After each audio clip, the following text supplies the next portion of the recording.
사도행전은 사도 바울의 동역자요 조력자인 누가께서 쓰셨는데, 사도행전은 누가복음에 이어서 계속되는 누가복음의 후편이라고 그렇게 말씀드릴 수가 있습니다.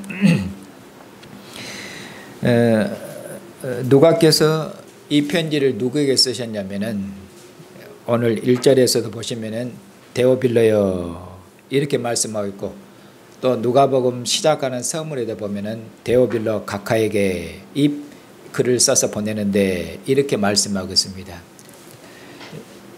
그래서 누가복음과 누가복음의 후편인 이 사도행전을 기록해서 데오빌로에게, 이방인 그리스도인인데 데오빌로에게 이 서신을 써서 보냈는데, 그 목적은 무엇이냐면은 데오빌로가 이미 알고 있는 건 뭐냐면은 하나님께서 선지자들에게 약속하신 그 약속이 그리스도 안에 성취된 그런 하나님의 구원 역사, 그리스도 안에 성취된 그 하나님의 구원의 일, 하나님의 은혜의 일들을, 그것을 자세하게 이야기하고 그걸 차례대로 이야기함을 통해서 데오빌로 각하가 믿는 바를 확실히 알고, 그래서 그의 믿음을 더 굳세게 하고 더 견고케 해서 하나님께서 교회를 통해서 만민을 부르시는 하나님의 그 구원 역사의 일에 신실한 증인으로 참여할 수 있도록 하기 위해서 그처럼 이 서신을 썼습니다. 오늘 우리가 읽은 1절부터 14절까지는 어떤 내용으로 되어 있냐면은, 제일 앞부분은 사도행전을 시작하는 그 서문 앞에 그 서론이 짧게 그처럼 나오고, 그 다음에는 예수님께서 승천하시기 전에 사도들에게 분부하신 그 내용이 나오고, 그리고 그 다음에는 사도들이 모였을 때 예수님께 여쭤본 내용이 나오고, 그리고 제자들이 여쭤본 내용에 대해서 주님께서 답하신 그런 내용이 나옵니다. 그리고 예수님께서 승천하신 후에 사도들이 다시 예루살렘으로 돌아와서 사도들과 함께 있는 자들, 여인들과 예수님의 어머님과 예수님의 동생들과 함께 그처럼 기도에 그처럼 전력했다고 그렇게 말씀하겠습니다. 이런 내용으로 사도행전이 오늘 말씀이 그렇게 구성되어 있습니다. 사도행전 처음 시작하는 부분에는 이제 서언이라고 말씀드렸는데, 이 서언에는 어떤 내용이 나오냐면은, 그러면은 누가께서 내가 전에 쓴 글에는 이렇게 말씀하고 있는데, 앞에 쓴 글은 누가복음을 말씀합니다. 그 누가복음을 짧게 전체적으로 요약해서 그렇게 말씀한 게 여기 사도행전 처음 시작하는 그런 서론입니다. 그래서 거기 한번 1절과 2절, 3절 그 부분이 그 서론인데 짤막하니까 한번 제가 읽겠습니다. 데오빌로여, 내가 먼저 쓴 글에서는 무엇을 말했냐면은, 예수께서 행하시며 가르치시기를 시작하신부터 그가 택하신 사도들에게 성령으로 명하시고 승천하신 날까지 일을 기록했노니라. 누가복음 말씀합니다. 그리고 그가 고난 받으신 후에 또한 그들에게 확실한 많은 증거로 친히 살아계심을 나타내사 40일 동안 그들에게 보이시며 하나님 나라의 일을 말씀하셨느니라. 이렇게 요약해서 말씀하고 있습니다. 그래서 누가복음은 무엇을 말씀하냐면은, 누가복음은 예수님께서 세례를 받으시고 하나님의 성령으로 기름 부음 받으셔서 그가 하나님 나라의 왕으로 취임하셨습니다. 그리고 그가 사역을 시작하셨습니다. 그가 가르치시고 그가 행하시는 그의 일을 시작하셨죠. 그리고 이스라엘 전역을 두루 다니시면서 갈릴리 전역을 또 유대 사방을 또 예루살렘에 이르도록까지 예수님께서 이스라엘 전역을 두루 다니시면서 예수님께서 전도하셨습니다. 예수님께서 쭉 전도하시고, 그리고 예루살렘에 올라가셔서 죽임을 당하시고 부활하시고, 그리고 누가복음 제일 끝에 보면은 제자들이 보는 데 가운데서 승천하시고 하나님 보좌 우편에 앉으시는 그 얘기로 누가복음이 끝납니다. 그래서 누가복음을 요약해서 사도행전 처음 시작한 분이 말씀하기를 예수님의 사역의 시작부터 그리고 예수님께서 사역을 다 마치고 부활하셔서 하늘로 승천하시기까지 그때까지 일을 기록했느니라 이렇게 말씀하겠습니다. 그리고 그가 예수님께서 승천하시기 전에 땅에 40일 동안 계셨는데 이렇게 말씀하겠습니다. 예수님께서 40일 동안 땅에 계셨는데 바로 안 올라가시고 40일 동안 계셨는데 예수님께서 40일 동안은 뭐 하셨는가 그걸 말씀하는데 예수님께서 40일 동안 땅에 계시면서 제자들에게 여러 번 나타나셨습니다. 사도들에게 여러 번 나타나셔서 예수님께서 그가 부활하신 것을 부활하신 그런 증거를 많은 증거를 제자들에게 보여주셨습니다.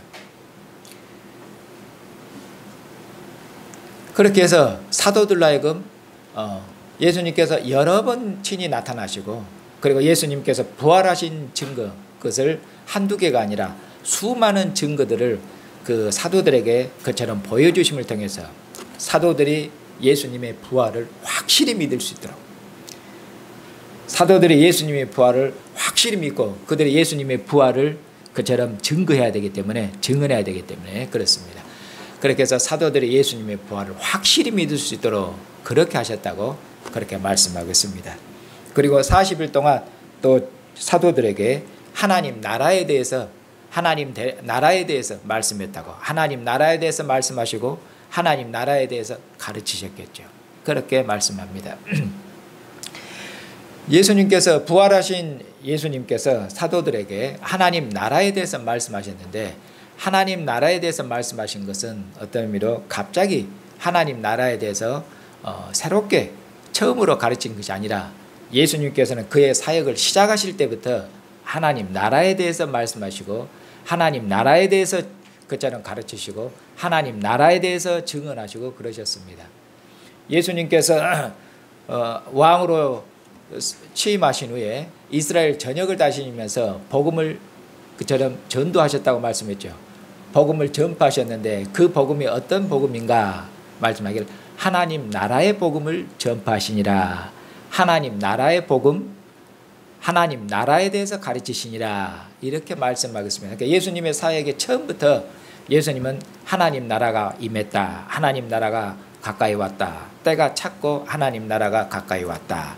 하나님 나라에 대해서 예수님은 그 사역 처음부터 그렇게 가르치셨고 그리고 부활하신 후에도 이처럼 사도들에게 하나님 나라에 대해서 가르치고 계십니다. 왜냐하면 하나님 나라가 중심이기 때문에 그렇습니다. 하나님 나라에 대해서 이처럼 이제 가르치시고 그리고 나서 이제 사도들에게 분부하시는 내용입니다. 그럼 여기 보면 예수님께서 40일 동안 사도들에게 나타나시고 40일 동안 사도들과 함께 계셨습니다.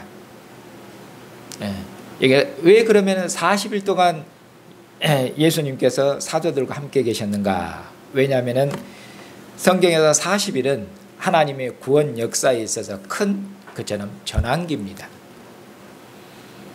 이전에 하나님께서 옛 세상을 하나님이 그 물로 심판하셔서 끝내시고 새로운 세계, 물로 정결케 된 새로운 세계를 도입할 때 옛 시대를 끝내시고 새로운 시대를 도입하는 그 역사적인 중간의 과정, 그게 뭐냐면 노아 홍수 심판인데 그때가 40일입니다. 하나님께서 하늘에서 40일 동안 주야로 하나님이 그처럼 물을 쏟으심을 통해서 40일 동안 옛세계를 하나님이 심판하셨고 옛세계를 심판하셨죠. 그런 의미로 40일은 역사의 큰 하나님의 구원 역사에서 그처럼 전환기인 것을 알 수가 있습니다. 또 모세가 시내산에서 하나님이 시내산에서 강림하실 때 모세가 이스라엘 백성의 대표로 옛 언약의 중보자로 시내산에 올라갔는데 그때 모세가 며칠 동안 있었습니까? 40일 동안 있었습니다. 40일이 지나면은 하나님으로부터 돌판에 하나님의 언약이 새겨진 하나님의 그처럼 계명을 받아가지고 내려올 것입니다. 큰 전환점입니다. 그리고 예수님께서 그의 사역을 시작하시기 전에 마귀로부터 시험을 받으셨는데 며칠 동안 시험을 받으셨는가? 40일 동안 시험을 받으셨습니다. 그렇게 해서 사탄의 시험을 이기심을 통해서 그 사탄의 시험을 이기시고 이기신 분이로서 그의 사역을 시작하기 때문에 40일에 있어서는 굉장히 중요한 기간입니다. 우리 왕이신 예수께서 사탄을 이기지 못했다면 새로운 역사를 자기 백성을 사탄의 권세로부터 구원하시는 그런 구원의 일을 시작할 수가 없는 것이죠. 그러므로 그처럼 40일은 대단히 중요합니다. 그리고 이 40일이 확대되면은 40년이 되고 40년이 확대되면은 400년이 되는 것입니다. 그래서 40년도 하나님의 구원 역사에서 큰 그런 전환을 가져오는, 변환을 가져오는 그런 분기점입니다. 애굽에서 구원받은 백성이 그 하나님 앞에 범죄해서 다 죽었는데 그때가 바로 광야 40년입니다.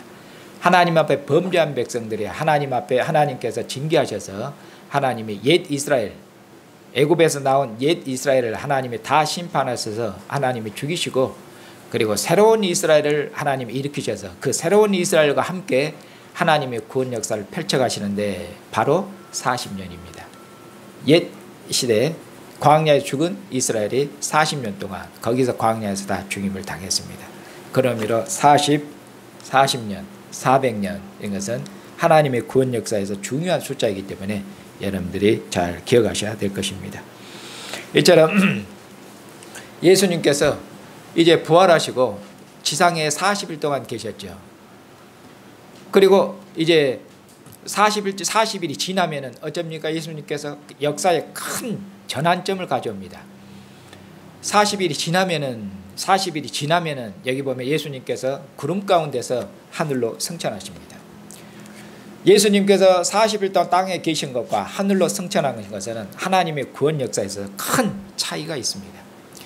예수님께서 이제 땅에서 40일 마치시고 그가 오르시면은 그가 하늘로 승천하신 것은 하나님 보좌, 하나님의 나라를 상속받기 위해서 하늘에 속한 하나님의 나라를 상속받기 위해서 오르신 것이며 하나님의 보좌 우편에 취임하시기 위해서 하늘로 오르신 것입니다. 그러니까 그가 승천하시면은 40일을 지나고 승천하시면은 그는 하늘로 올려주실 것이며 그는 하나님의 영광의 보좌에 앉으실 것이며 그는 하나님으로부터 모든 권세를 위임받아서 하늘과 땅의 모든 권세를 가지고 하나님 보좌 우편에서 만왕의 왕이요 만주의 주로 등극하시고 취임하셔서 그가 친히 통치하고 다스릴 것입니다. 그것을 말씀합니다. 이처럼 예수님께서 40일 동안 계시면서 자기의 부활을 사도들에게 확실히 증언하시고 그리고 40일 동안 하나님 나라에 대해서 또 많이 예수님께서 가르치셨습니다. 그리고 나서 예수님께서 사도들에게 명령하시기를 뭐라고 명령하셨냐면은 4절에 보면은 4절과 5절이 사도들에게 명령하신 내용입니다. 사도들에게 분부하여 이르시되 예루살렘을 떠나지 말아라. 내게서 들은 바 아버지께서 약속하신 것을 기다려라. 예루살렘을 떠나지 말고 아버지께서 약속하신 것 곧 성령인데 아버지께서 약속하신 성령을 그처럼 보내도록까지 아버지께서 약속하신 성령을 보내도록까지 그처럼 예루살렘에서 기다려라. 떠나지 말고 그렇게 말씀하고 있습니다. 아버지께서 약속하신 것이 성령인 것은 5절에서 더 알 수가 있습니다. 요한은 물로 세례를 베풀었으나 너희는 몇 날이 못 되어서 이것이 하나님의 약속하신 것 곧 성령을 보내시면은 사도들이 너희는 몇 날이 못 되어서 성령으로 세례를 받을 것이다. 이렇게 주님께서 그들에게 말씀하셨습니다. 이것이 주님께서 사도들에게 분부한 명령이시죠. 자, 여기 보면은 예루살렘을 떠나지 말아라. 그리고 오늘 그 말씀 제일 끝부분에 보면은 사도들이 어디로 돌아왔냐면은 예루살렘으로 돌아와서 그리고 다락방에 들어가서 거기서 온통 기도에 힘쓰지나 이런 말씀으로 끝맺고 있죠. 예, 그렇게 해서 예루살렘에 기다려라. 왜 예루살렘에서 기다려라 말씀하냐면은 예루살렘이 하나님의 구원 역사에 있어서 그처럼 핵심이고 그 중요한 중심지이기 때문에 그렇습니다. 비록 예루살렘이 이스라엘 백성들이 하나님이 보내신 하나님의 아들 하나님의 선지자들의 약속하신 메시아, 하나님께서 메시아를 이스라엘 중에 보냈는데 이스라엘이 이는 우리 메시아가 아니다고 그처럼 메시아를 거절하고 그처럼 죽였습니다. 비록 이스라엘이 곧 예루살렘이 하나님 보내신 하나님의 아들을 거절하고 죽였어도 예루살렘은 하나님 나라의 도읍지며 예루살렘에는 하나님의 거처가 있습니다. 예루살렘에는 하나님의 성전이 있으며 거기가 하나님의 보좌가 땅에 하나님의 보좌가 있는 곳입니다. 하나님은 성전에서 자기 백성과 함께 계시며 성전에서 자기 백성의 기도를 들으시고 누가복음 제일 처음에 보시면은 제사장이 기도드리죠. 백성들의 기도를 모아다가 향을 사르는데 그때 하나님의 천사를 보내시지 않습니까? 너의 기도가 응답되었다고. 이처럼 하나님은 성전에 계시며 성전에서 자기 백성들의 기도를 들으시고 그리고 하나님께서 그 백성들의 기도에 응답하셔서 하나님의 구원 역사를 하나님의 나라를 경영해 나가신 분이로 그렇게 말씀하겠습니다. 그렇기 때문에 이처럼 예루살렘에서 기다려라. 하나님은 성전에서 자기 백성들의 기도를 들으시며 그처럼 응답하셔서 하나님의 나라를 하나님의 백성들, 하나님 앞에 신실한 백성들, 하나님 앞에 충성된 백성들 그들과 함께 역사를 경영하시고 역사를 끝마치실 것입니다. 그렇기 때문에 예루살렘 떠나지 말고 거기서 기다려라. 예루살렘. 어떻게 보면 예루살렘의 성령을 보내는 식이 되겠죠. 자, 그리고 그 다음에는 성령을 보내시는데 너희가 성령을 받으면은 성령이 오신다는 의미가 무엇인지 5절에서 어떻게 설명하냐면은 요한은 세례 요한을 말씀하는데 세례 요한은 물로 세례를 베풀었습니다. 세례 요한은 예수님의 사자 왕의 사자였습니다. 세례 요한이 왕보다 먼저 왔습니다. 무엇 하려고 먼저 왔습니까? 왕의 길을 예비하려고 왕의 길을 준비하려고 세례 요한이 먼저 와서 백성들 전부 물로 세례시켰습니다. 회개해라. 천국이 가까이 있느니라. 회개해라. 천국의 왕 메시아가 오시니 회개하라고 그렇게 해서 왕을 맞이할 준비를 하도록 그렇게 했습니다. 그러니까 세례 요한이 세례를 준 것은 백성들의 세례를 준 것은 무엇입니까? 왕을 맞이할 준비를 하도록. 그는 왕의 길을 예비하는 분이니까. 그럼 어떻게 왕의 길을 예비했습니까? 백성들에게 물로 세례를 주므로. 세례는 씻는 것인데 세례는 정결케 하는 것입니다. 물로 세례를 주면은 물로 정결케 되어서 물로 정결케 된 백성, 물로 거룩하게 된 백성, 물로 씻겨져서 정결하고 거룩게 된 백성으로서 그처럼 왕을 맞이하고 왕을 뵐 수가 있는 것이죠. 그것이 물 세례입니다. 그런데 예수님께서 이제 하늘로 오르시면은 그가 승천하시면은 아버지께서 약속하신 것을 그처럼 사도들에게 보내실 것인데 성령이 그들에게 임하실 것인데 그것을 성령으로 세례된다고 말씀하셨습니다. 성령으로 세례시면은 성령으로 그들을 정결케 하는 겁니다. 영으로 정결케 해서 물로 세례하면은 물로 정결케 된 그 정결함을 주는 것처럼 성령으로 그들이 세례되면은 그처럼 영이 정결케 주는 영이 정결하게 하는 영의 새로움.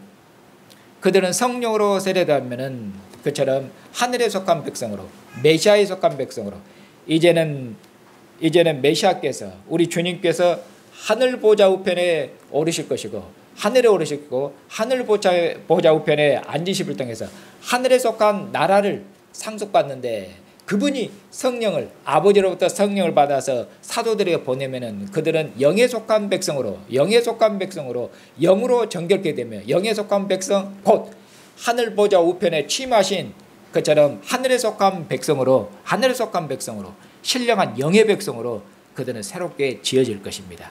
그렇게 주님께서 말씀하고 있는 것입니다. 그리고 나서는 이제 6절 이하에서는 사도들이 주님한테 여쭤본 내용이 나옵니다. 6절을 보시면은 사도들이 모였을 때 예수께 여쭙기를 주께서 이스라엘 나라를 회복하심이 이때이니까 그렇게 여쭤봤습니다. 여기서 이스라엘은 민족적인 이스라엘 그렇게 말씀하죠. 왜냐하면 여전히 이스라엘이 로마 아래에 있거든요. 로마로부터 해방되지를 못하고 있거든요. 그래서 사도들이 예수님한테 여쭤보기를 이스라엘이 회복되는 것이 이때입니까? 이제 지금입니까? 가깝습니까? 이렇게 여쭤본 것이죠. 이스라엘이 곧 회복되니 회복될 것입니까? 이렇게 이스라엘의 회복에 대해서, 이스라엘의 회복의 시기에 대해서, 때에 대해서 예수님한테 여쭤봤습니다. 그러니까 예수님께서 뭐라고 말씀하냐면은 너희는 이스라엘이 언제 회복될 것인지, 이스라엘의 회복의 시기와 그 때에 대해서는 그것은 너희들은 알 바 아니다. 그건 너희들이 몰라도 된다. 이렇게 말씀하셔요. 한마디로 그것은 너희들의 소관이 아니다. 그렇게 말씀하는데 그걸 어떻게 말씀하냐면 7절에 예수님이 이르시되 때와 시기는 이스라엘의 회복의 때죠. 이스라엘의 회복의 때는 아버지께서 자기 고난에 두셨으니 너희가 알 바 아니다. 그것은 너희는 몰라도 된다, 이 말씀입니다. 너희는 몰라도 되고, 그럼 너희는 뭘 알아야 되는가? 이 말씀이죠. 그것은 너희는 몰라도 되고 그건 아버지께서 알아서 하실 것이니까 너희는 그것에 관심을 두지 말아라. 그렇게 말씀하고, 너희들이 알아야 될 것이 있는데, 그럼 너희들이 알아야 되고 너희들이 관심을 두고 너희들이 마음을 쏟아야 될 것은 무엇이냐? 너희들의 사명, 땅에 남겨진 너희들의 사명, 너희들의 소명이 무엇인지, 너희들이 해야 될 사역, 일이 무엇인지 그것을 주님께서 말씀하십니다. 8절에 오직 성령이 너희에게 임하시면 너희가 권능을 받고 예루살렘과 온 유대와 사마리아와 땅 끝까지 이르러 내 증인이 되리라. 이렇게 말씀하셨습니다. 이것을 너희들이 알아야 된다, 이 말씀이죠. 이것을 성령이 이제 너희에게 임하실 건데, 성령이 너희에게 임하면은 너희가 권능을 받게 될 것이고, 그리고 예루살렘과 온 유대와 사마리아와 땅 끝까지 이르러 너희들이 내 증인이 될 것이다. 그러니까 너희들이 내 증인이 되는 일에, 이것이 뭡니까? 사도들이 해야 될 일이죠. 사도들의 사역이며 땅에 사도들을 남겨주신 주님의 뜻이죠. 그들의 사명입니다. 사명입니다. 언제입니까? 여기 보니까 성령이 임하시면은 권능을 받습니다. 성령이 임하시면은 권능이 받습니다. 성령께서 그들에게 권능을 주십니다. 성령께서 그들을 권능 있게, 성령께서 그들을 권능 있게 지으시며 성령께서 사도들을 능력 있게 지으십니다. 여기서 말씀하는 권능과 능력은 무엇입니까? 그들이 권능을 받게 될 것이고, 예루살렘과 온 유대와 사마리아 땅 끝까지 내 증인이 되리라. 그러니까 여기서 권능은 증인이 되는 권능입니다. 다른 권능이 아니라, 여러분들이 생각하는 이런저런 이상한 권능이 아니라, 소위 너희가 권능을 받게 될 것인데, 그러면 너희들이 예루살렘으로부터 시작해서 땅 끝까지 그처럼 나를 증언하는, 예수께서 그리스도이시며 예수께서 부활하셨으며 예수께서 하나님의 아들이시며 예수께서 하늘 보좌 우편에 앉으셨으며 그가 만왕의 왕이시며 그가 장차오셔서 온 세상을 심판하실 심판주이심을 그처럼 사도들이 증언할 것입니다. 그것이 사도들의 일입니다. 그런데 여기 보면 성령이 임하시면 너희가 권능을 받고 이렇게 말씀합니다. 왜냐하면 사도들이 이전에도 주님의 사도들이었습니다. 부활 전에도, 성령이 임하시기 전에도 사도들이 예수님의 제자였고 예수님의 사도들 아니었습니까? 친히 사도들은 예수님이 택하여 세운 자들입니다. 그런데도 그들이 성령이 임하시기 전에는 그들이 주님의 제자로서 주님을 따르고 그리고 주님을 메시아로 증언하는 일에 있어서 신실하고 충성했는가? 그러질 못했죠. 예수님이 잡히시니까 다 도망쳐 버렸지 않습니까? 이분이 왕이시다고 그처럼 신실하게 증언하지 못했죠. 예수님이 십자가에 죽으시니까 그들이 두려워서 벌벌 떨어서 십자가에 못 박히니 이분이 우리 왕 메시아다고 그렇게 증언한 것이 아니라 자기들도 죽을까 봐 아주 문을 꼭꼭 2중 3중으로 잠그고 벌벌 떨었습니다. 그런데 무슨 그렇게 벌벌 떨고 무섭고 두려워하는데 예수님을 증언할 수가 있겠습니까? 그들은 사도로서 예수님을 증언하는 그들의 사명에 있어서 실패했습니다. 그런데 이제 예수님께서 말씀하시기를 내가 아버지께로 가면 이제 성령을 보낼 건데 너희들이 성령 임하면은 너희들은 절대로 이제는 실패하지 않을 것이다. 이렇게 말씀하겠죠. 성령이 임하면은 성령께서 그들을 능하게 하실 것입니다. 성령께서 그들을 강하게 하실 것입니다. 그렇게 해서 이전에는 사도들이 죽을까 무서워서 다 도망쳐 버렸지만은 그러나 이제는 성령이 임하시면은 사도들이 그처럼 능력을 입고 굳세어지고 강건하게 되고 그렇게 되어서 그들이 어떤 고난에도 불구하고 어떤 핍박에도 불구하고 그들이 죽음이 다가올지라도 예수 그리스도를 예수는 주님이시라는 것을 예수님은 메시아시라며 예수님은 나의 하나님 나의 주님이시라는 것을 그들이 확실히 증언할 것입니다. 확실히 어디까지입니까? 땅 끝까지. 하나님 복음 땅 끝까지 전파되도록 거기까지 그들은 증인으로서의 사명을 다 감당해낼 것입니다. 그렇게 해서 제자들의 사명을 일깨우고 있습니다. 이것이 어떻게 보면은 여기 8절에 있는 말씀이 사도행전의 중심 주제라고 그처럼 중심 주제입니다. 사도행전은 어떻게 끝나냐면은 사도 바울께서 그 죄인의 몸으로 로마에 갑니다. 로마에 가서 가택연금을 당합니다. 그런데 사도께서는 가택연금을 당하고 어떻게 보면 사도께서는 옥에 갇혔는데 그런데 하나님의 말씀, 하나님의 복음은 결단코 매일 수가 없습니다. 그래서 사도 바울께서 감옥에 있는데 찾아오는 모든 사람들에게 하나님 나라에 대해서 증언하고 주 예수 그리스도에 대해서 증언하고 전파하는데 복음을 전파하시는데 막힘없이 하나님의 복음을 전파하시니라. 이 말씀으로 사도행전이 끝납니다. 그러니까 사도께서는 비록 죄수의 몸으로 메었어도 하나님의 복음, 하나님의 말씀은 그 무엇도 매이지 않으며 하나님의 복음은 전진해 나가는데 그 무엇도 하나님의 복음의 전진을 막을 수가 없습니다. 그 무엇도 사도행전은 그렇게 끝납니다. 하나님의 복음을 대적하는 그 무엇도 그것을 막을 수가 없습니다. 그래서 사도행전은 이제 성령이 임하시면은 사도 베드로가 오순절에 설교함을 통해서 예루살렘의 교회가 출현하죠. 그렇게 해서 예루살렘에서 사도들이 증언함을 통해서 예루살렘의 교회가 세워지고 그리고 예루살렘을 넘어서서 온 유대에 사도들이 복음을 전파하고 그리고 유대를 넘어서 사마리아의 복음이 전파되고 사마리아를 넘어서 소아시아 전역에 복음이 전파되고 그리고 소아시아 지역을 넘어서 유럽에 복음이 전파되고 그리고 마지막에는 로마에까지 사도행전은 그렇게 끝납니다. 그리고 사도행전 끝은 여기 보니까 로마에서 복음 전파는 끝이지만 거기가 끝이 아닙니다. 로마를 넘어서서 지금은 온 세계 로마를 넘어서서 땅 끝까지 하나님의 복음은 전파될 것이며 하나님의 복음은 어둠의 세력을 정복해 나갈 것이며 하나님의 복음은 힘차게 진군해 나가서 땅 끝까지 하나님의 복음이 전파돼서 온 세상을 천하만민을 모든 민족을 하나님의 나라로 온 땅을 하나님의 나라로 만드신 그 일이 반드시 이루어질 것입니다. 사도행전은 그렇게 말씀하고 있습니다. 이처럼 예수님께서 너희들이 꼭 알아야 될 것 그것을 말씀하시고 그리고 그들의 사명을 일깨우시고 나서 그리고 예수님께서 승천하십니다. 9절 보시면은 이 말씀을 마치시고 그들이 보는 데서 올려져 가시는데 구름이 그를 가려 보이지 않게 하더라. 이렇게 말씀하겠습니다. 예수님께서 승천하셨는데 여기 보면은 어떤 가운데 승천하셨습니까? 제자들이 보는 데서 승천하셨는데 구름으로 가려진 가운데서 승천하셨다고 말씀하겠습니다. 그러면 왜 구름으로 가려졌는가?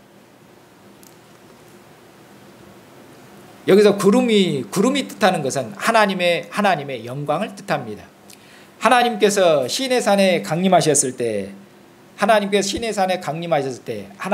불 가운데서 그리고 빽빽한 구름 가운데서 그래서 빛과 구름은 하나님의 영광, 하나님의 임재의 표상입니다. 하나님께서 모세를 통해서 지으신 하나님께서 그 성막에 하나님께서 그처럼 임하셨을 때 하나님의 영광이 가득했고 그렇게 되어 있죠. 하나님의 영광이 빛이 가득했습니다. 그렇게 말씀했고 또 하나님의 성막이 광야에서 이동할 때 낮에는 구름 기둥으로 밤에는 불 기둥으로 구름과 불 하나님의 임재의 그처럼 표상이었습니다.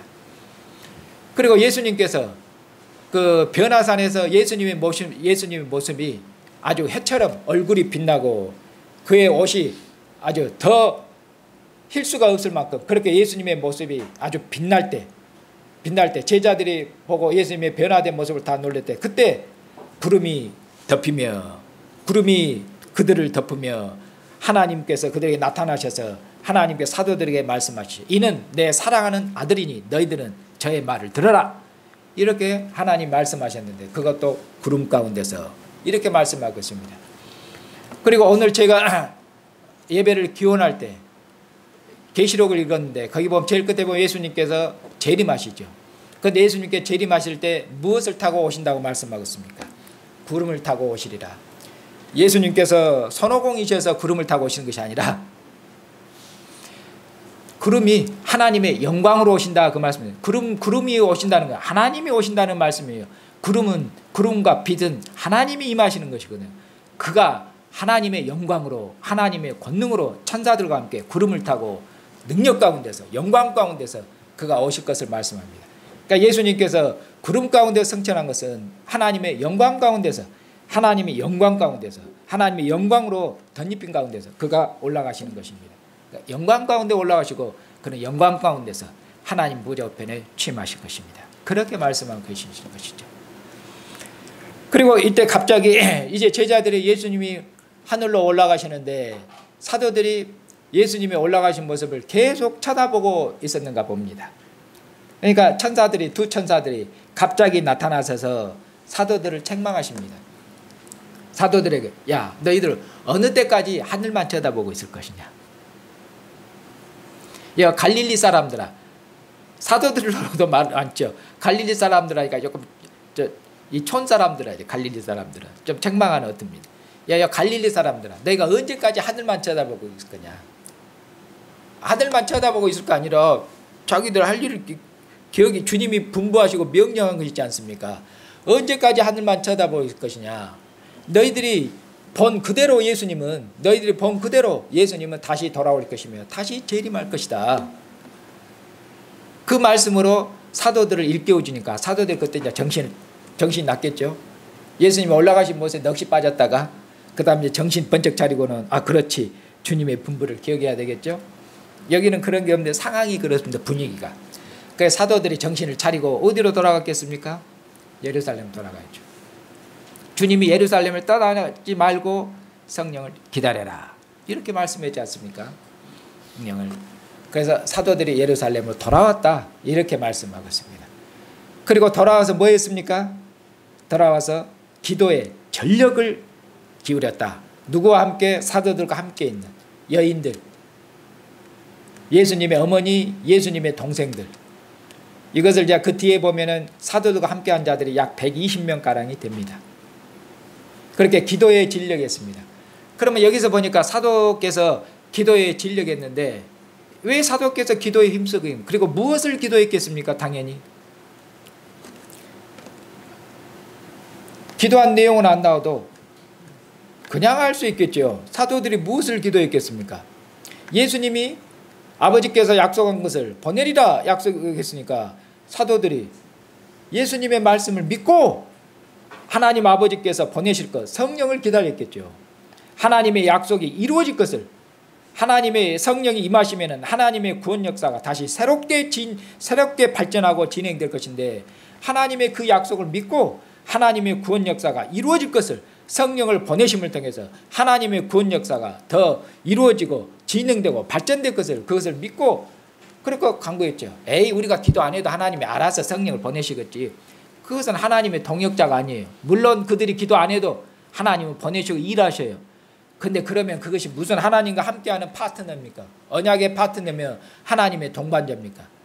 하나님이 이런 일을 하시겠다고 하나님의 계획을 말한 것은 너희들이 아무 일도 안 해도 내가 이런 일들을 다 짜여놓은 것이니까 이것은 뭐 내 한 계획을 아무도 바꿀 수 없으니까 너희는 가만히 있어라. 내가 알아서 할 테니까. 그런 얘기가 아니라 그런 운명론을 말하는 게 아니라 하나님께서 하나님의 계획을 우리한테 말씀하고 알리신 것은 하나님께서 우리를 동반자로 하나님의 역사의 파트너로 그러려고 하나님이 사람을 지었고 하나님의 자녀로 우리를 삼으셨지 않습니까? 하나님의 백성으로 왕의 사역에 왕의 일에 우리로 동참하는 존귀한 백성들 왕의 나라 경영에 참여할 수 있도록 그러려고 하나님이 한 거예요. 그러니 하나님께 성령을 보내서 하나님의 구원 역사를 새롭게 진행시키면은 그 하나님의 계획을 그들이 들었으면은 하나님의 약속이 이루어지기를 간절히 기도해야 되고 기다려야 되는 것이죠. 그렇기 때문에 그때 사도들과 함께 있는 자들과 함께 마음을 모으고 뜻을 모으고 힘을 모아서 그처럼 하나님의 그 하나님의 뜻이 이루어지기를 그처럼 간절히 기도했겠죠. 그리고는 이처럼 하나님을 의지하고 하나님을 의뢰하고 하나님을 신실히 믿는 백성들, 하나님 앞에 기도하는 백성들, 누가복음 처음에도 하나님이 기도에 응답하셔서 하나님의 구원 역사를 진행하는 것처럼 이처럼 하나님 앞에 기도하는, 하나님 앞에 신실한 백성들, 하나님 앞에 의로운 백성들, 하나님 앞에 충성하는 백성들, 그들과 하나님께서는 함께 하셔서 그들의 기도에 하나님은 응답하셔서 하나님의 구원 역사를 그처럼 하나님은 구원 역사를 경영해 나가실 것입니다. 그렇게 말씀하겠습니다. 이제 사랑하는 형제 자매님, 주님께서는 이처럼 승천하셨고, 그리고 우리는 주님의 성령을 기다린 것이 아니라 주님의 성령이 이미 교회에 임했습니다. 아버지께서 약속하신 성령을 보냈습니다.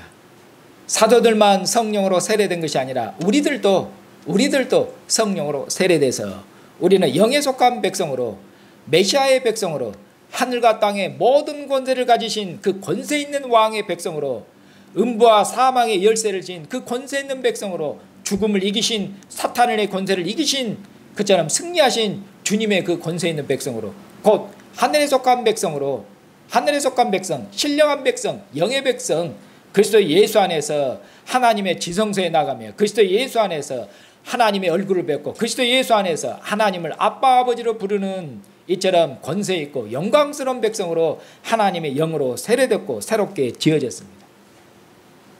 이전에는 우리는 허물과 죄로 죽었고 우리는 공중의 권세잠자의 권세 아래 있었고 우리는 사탄의 권세 아래, 귀신의 권세 아래 매여 있었고 죄와 사망의 권세 아래 매여 있었습니다. 그러나 하나님께서 아들로 말미암아 성령을 보내시고 성령을 통해서 하나님께서 능력 있게 일하셔서 우리를 사단의 권세로부터, 죄와 사망의 권세로부터 우리를 부르셔서 우리를 하나님의 영으로 세례시킨, 교회는 하나님의 영으로 세례된 영에 속한 백성들이며 하나님의 성령이 임하셔서 교회를 권능 있게 했는데, 교회는 권능 있는 단체, 교회는 결단코 약한 단체가 아닙니다. 비록 수는 적을지 몰라도 교회는 하나님의 영, 하나님의 성령이 임하신 하나님의 거룩한 전이시며 성령께서 교회를 붙드시며 성령께서 교회와 함께 하시며 성령께서 교회를 강하게 하시며 능력 있게 하시며 교회를 보호하시며 성령께서 교회를 경고케 하셔서 성령께서 세상 끝날까지 교회와 함께 하시면서 그처럼 하나님 복음이 땅끝까지 전파되는 그 일에 교회와 끝까지 능력 있게 함께 하셔서 하나님의 모든 뜻을 남김없이 완벽하게 이루실 것입니다. 사랑하는 형제자매님, 그 일을 위해서 저와 여러분을 불렀습니다. 저와 여러분 불러서 하나님의 영으로 우리를 세례키셔서 우리들도 사도처럼 성령으로 세례키셔서 우리를, 하나님께서 우리를 능력 있게 주님의 능력 있는 증인들이 될 수 있도록, 이전에 주님을 몰랐을 때는 무엇을 먹을까 무엇을 마실까 죽을까 무서워서 일생에 매여 종로로 됐는데 사람의 눈치를 보고 권세 있는 자들의 눈치를 보고 그렇게 사람의 종으로 살았는데, 그러나 하나님께서 하나님의 영으로 우리를 세례시키시고 우리를 권세 있는 왕의 백성으로 우리를 지으시고 성령으로 우리를 능력 있게 하셔서 우리 주님을 우리의 먹고 마시는 모든 삶에서 어떤 어려움이 있을지라도 우리 주님을, 예수의 죽으심과 부활의 복음을, 하나님 나라의 복음을 능력 있게 증언할 수 있도록 하나님께서 우리를 권세 있게, 우리를 능력 있게 그처럼 지었다는 것입니다.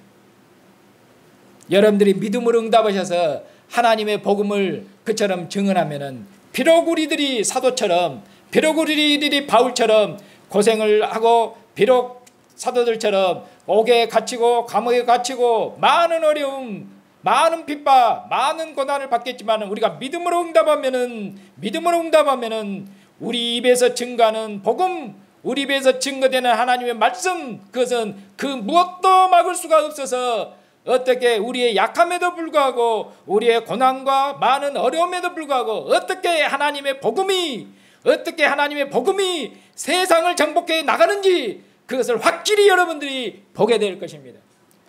사도행전은 그것을 말씀하고 있습니다.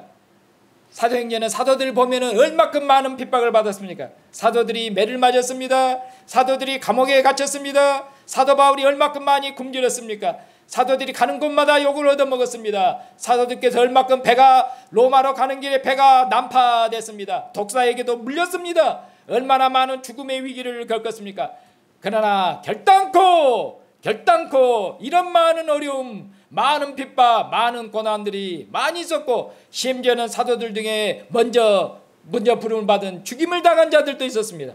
그러나 복음의 전파, 예루살렘을 넘어서 땅 끝까지 전파되는 하나님의 복음의 전파, 하나님의 복음의 진군, 그것은 이 세상 어떤 권세도 그 무엇도 막을 수가 없다는 것을 사도행전이 보여주고 증거하고 있습니다. 왜냐하면 우리 왕이 사탄을 이기신 승리하신 왕이시며, 우리 왕이 하늘과 땅의 모든 권세를 가지신 만왕의 왕으로 만주의 주로 하나님 보좌 우편에 앉으셨고 취임했기 때문에 어떤 권세가 우리 왕의 권세를 대항하며 어떤 권세가 우리 왕에 대해서 우리 왕이 하는 일을 해방할 수가 있겠습니까? 막을 수가 없습니다.